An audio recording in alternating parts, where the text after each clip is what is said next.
삶은 우리를 인도한다. 삶은 가장 적합한 방향으로 우리를 인도한다. 하지만 이것을 알아차리기 위해서는 주의를 기울여야 한다. 잘 알아차리지 못할 때도 있지만 삶은 우리를 인도한다. 하지만 문제는 우리가 이런 안내를 무시하고 같은 돌에 반복해서 넘어진다는 점이다.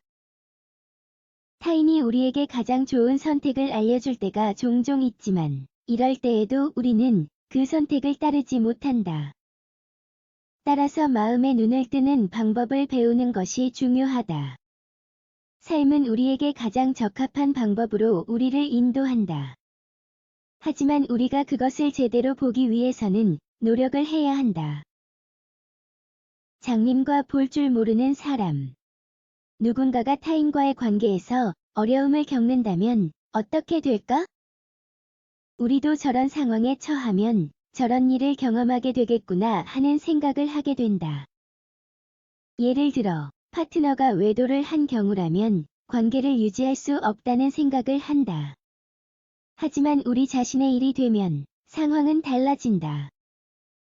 아마 다음의 단계를 밟게 될 것이다. 거부 현실을 부정하고 현실적인 말을 해주는 사람들을 비난한다. 변화에 대한 두려움 헤어지는 것에 대해 두려움을 느낀다. 사랑하는 사람을 잃는 것, 새로운 사람을 찾지 못하면 어쩌나 하는 두려움, 혼자 되는 것이 두렵다. 슬퍼하며 불평한다. 상황이 변할 수 있는 희망은 없다는 생각을 한다. 이 상태가 너무 오래 지속되면 우울증이 될 수 있다. 결국 상황을 받아들이고 헤어지는 방법밖에 없는 상황이 된다. 하지만 선택권이 우리에게 없는 경우도 있다.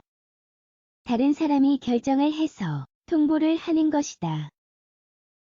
이런 일이 생기면 우리는 아무것도 결정할 수 없다고 생각하게 된다.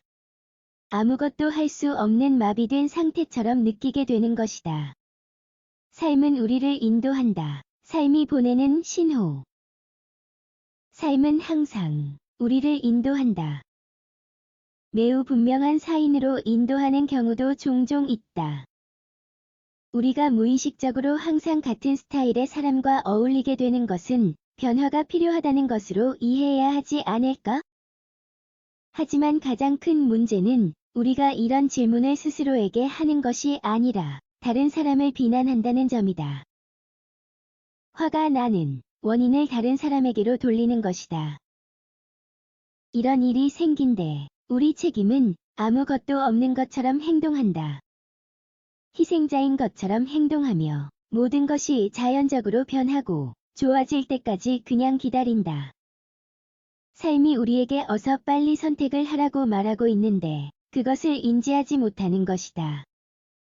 행복하지 않거나 아무것도 할 수 없는 상태에 머물러 있으면 상황은 더 나빠질 수밖에 없다. 아무것도 하지 않는 것이 선택의 대안이 될 수는 없다. 아무것도 하지 않았을 때 결국 손해를 보는 사람은 우리 자신이다. 따라서 아무것도 하지 않는 게 선택의 대안이 될 수는 없다.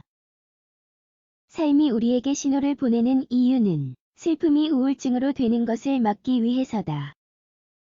상황을 견디고 무엇인가가 변하기를 희망하고 다시 한 번 더 기회를 주고 이런 것들은 만족하지 못하는 상황을 견디는 방법이다. 왜 그럴까? 바로 두려움 때문이다.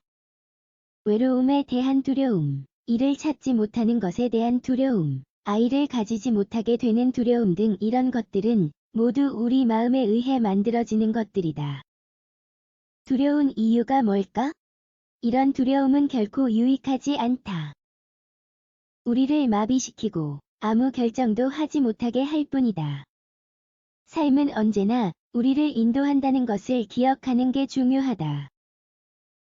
결코 우리에게 불리한 것이 아니며 우리가 무엇을 해야 하는지 분명하게 보여준다.